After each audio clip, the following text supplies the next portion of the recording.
this county now is actually leading the country in the number of teenage pregnancies amongst our children.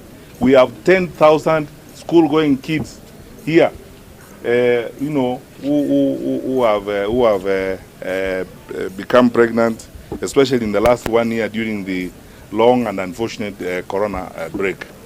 Now, the president has directed, and we have kept saying this. I told my colleagues who are here from the Ministry of Education, is now government policy.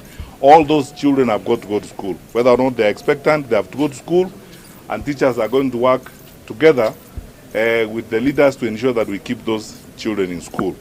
But I have already asked the county commissioner and the county police commander. Some of these, our girls, were made pregnant by adults. Na wale wengine wako hapa. Angalie miradi ya serikali ambayo inaendeshwa hapa Trans Nzoia, ikiwemo uwanja ndege wetu ambao unaendelea kujengwa ili ndege zianze kuja direct hapa Trans Nzoia. Mambo ya maji, mambo ya barabara. Leo tunatembelea miradi hii yote na yeye na timu yetu ya county na vile vile ya region.